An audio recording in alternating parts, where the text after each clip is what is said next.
Right now at 4, the Niagara County Sheriff releases the name of the motorcyclist killed last night in the town of Cambria, what we know about the investigation this afternoon, and what may have led up to the crash. And now that the thunderstorm threat has pushed well to our east, still some light rain. We are tracking some warmer temperatures in the days ahead. We'll have the latest coming up. And we have an update to a murder at a college campus not too far from Western New York. The suspect behind the Binghamton University stabbing is now facing charges. What police are saying about the attack this afternoon. From the station with the most local news, this is News 4 at 4. Good afternoon, everyone. Thanks for joining us in your top 4 at 4 today. We're keeping a close eye on the forecast here in North Buffalo. We've seen only a little bit of drizzle on and off for most of the afternoon. But in other areas in Western New York, people were seeing something a little bit heavier on the ground. Take a look at this hail. Aaron sent us this photo from Little Valley. You can see the hail on the deck there is about the size of a dime or a nickel. Now, viewers have also sent us some shots they've taken of the storms as they've rolled through some parts of our viewing area. This shot was sent to us by John near Belmont. That's in Allegheny County. These clouds, as you can see, look pretty threatening as there were even tornado warnings earlier this afternoon right across the border in Pennsylvania. Now, closer to Buffalo, we're seeing much calmer conditions as we take a live look over downtown Buffalo from high atop our tower cam. Looks like some of the rain has moved out, at least for the time being, leaving clouds and a little filtered sunshine over parts of Western New York. Yeah, still pretty gloomy out there like it's been for most of the day. Let's check in with Forewarned Chief Meteorologist Todd Santos this afternoon. Hi, Todd. Hey there, Christy and Dave. Yeah, we'll say at least, I guess, bottom line to start with, the thunderstorm threat has moved on for tonight. So, okay, all clear with that piece of things. We are starting to see some nice breaks in the cloud cover, and we'll take a look at least one camera. Niagara Falls cam was starting to pick up on some breaks in the sky cover. But for what it's worth, we did have the tornado warning about 3 hours ago down across southernmost Potter County. It says the edge of that line was just crossing out of the county. I will say the circulation kind of ran the edge of the county, and I'll show you some of the storm reports in a moment. A lot of what it did put down was wind damage more than anything, but I'm still waiting to see some other photos because it was a rotating thunderstorm. It was a supercell thunderstorm. And as it worked its way east, it triggered a whole bunch of separate warnings with it.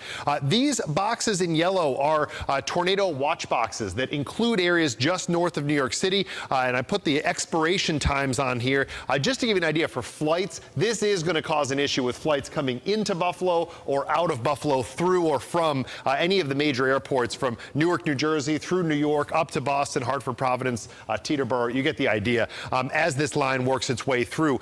These pinkish colored, reddish colored boxes are the severe thunderstorm watches, meaning the conditions are possible for severe storms.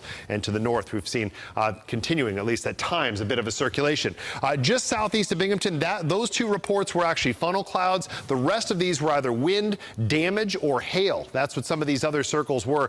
Some of them inch and a quarter diameter hail. Notice it just ran the edge of our viewing area. So for what it's worth, these were pretty close, and they really did line up into some of the areas that we were highlighting over the last couple of days.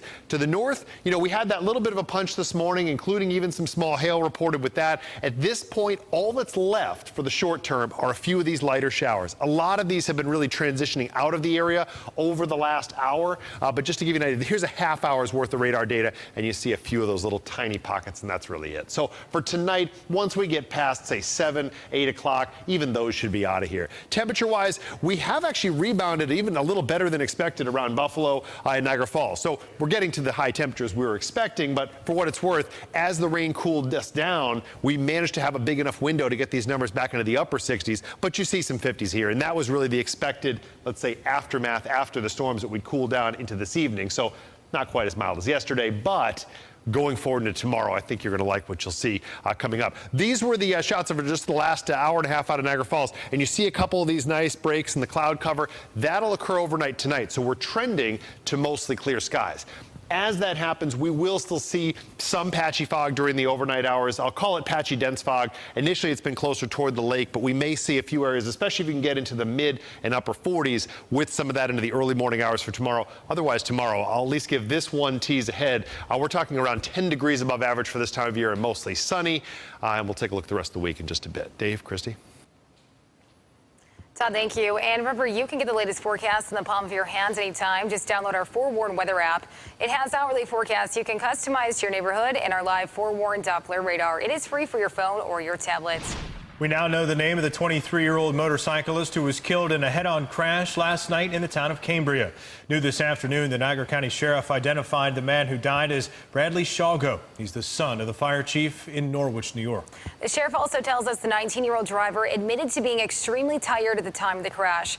No charges have been filed so far. News 4's Katie Alexander has more on the accident and why safety advocates say it's a grim reminder for all drivers. This time of year, more and more motorcyclists are getting their bikes on the road, so every driver needs to be on the lookout every time they hit the road. Just look twice. It can't be stressed enough.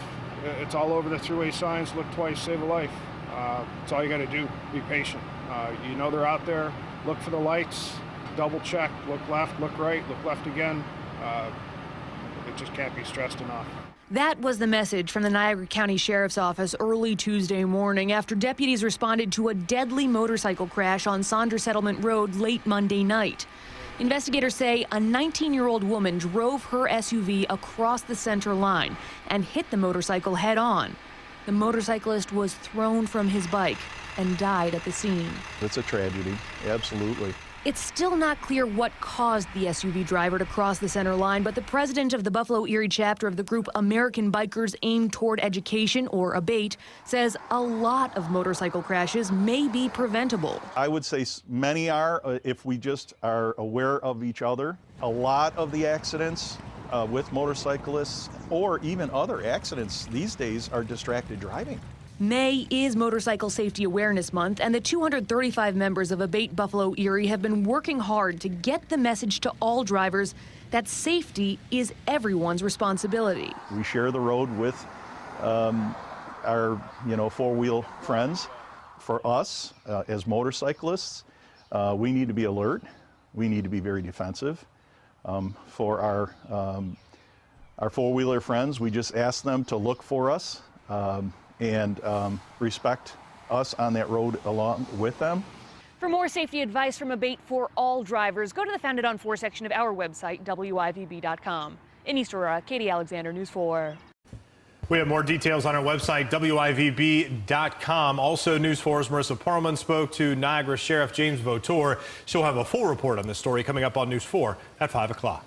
An Orchard Park man is facing DWI charges for the second time in 2 weeks. Police arrested 30-year-old August Voss on Southwestern Boulevard just after 2 o'clock this morning. They say his blood alcohol level was almost twice the legal limit. Police arrested Voss 2 weeks ago in Cheektowaga on another DWI charge. He also has a prior conviction in Lancaster from 2013. He's being held in the Erie County Holding Center until his arraignment. Across the state today, the search for a new attorney general is officially underway in Albany. The legislature is conducting interviews for candidates to replace Eric Schneiderman, who resigned last week after 4 women that he dated accused him of physical abuse. The special prosecutor is looking into those allegations to see if there was any criminal wrongdoing. Governor Andrew Cuomo is putting off a trip to Israel amid the ongoing violence happening at the Gaza border. The governor was scheduled to travel to Israel today, but his office says that trip will be rescheduled when the situation there improves. Cuomo announced the trip last week, saying he wanted to demonstrate New York's solidarity with Israel as tensions increase with Iran. Coming up on News 4 at 4:30, we'll show you the scene as troops in Gaza interject into the violent demonstrations at the border and what the UN is saying today. We have an update about a killing on the campus of Binghamton University this afternoon. A BU student has been indicted in the death of a fellow student. This happened at a university dorm last month. 20-year-old Michael Roque is charged with second-degree murder in the stabbing death of 19-year-old Joa Souza in his dorm room. Souza was stabbed multiple times. Prosecutors have not yet revealed a motive, but police did say the stabbing was not a random act. Voters in most Western New York school districts are heading to the polls today. Taxpayers will decide whether to approve budgets for the upcoming school year, as well as which candidates will be elected to school boards. One of the largest districts, the Kenton District, is proposing a $164 million spending plan. Voters in the city of Buffalo do not vote on their school budgets. Most polls are open until 9 o'clock tonight. News 4's Chris Horvath is following the budgets and the elections. He will give us an update coming up on News 4 at 6. The Supreme Court's decision that legalized sports gambling could lead to major changes across the country and even here in New York. In our state, sports betting would only be allowed at 4 non-Indian Nation-owned casinos, including Batavia Downs. Tonight on News 4 at 6:30, we're sitting down with President and CEO of Batavia Downs, Henry Rotasic. We're asking him what it would mean for the gaming sites if legislation in Albany will allow it. Again, that interview is coming up tonight on News 4 at 6:30 on the CW23. Next on News 4, some very tough teeth. University of Buffalo is working with new technology that actually puts medicine into 3D printed dentures. A look at how researchers create the fungal-fighting dentures. And the countdown is on to the royal wedding. There's a lot of fanfare planned for Saturday when Prince Harry marries American actress Meghan Markle. Today, you'll meet the British trumpet makers who create the royal soundtrack for their special day.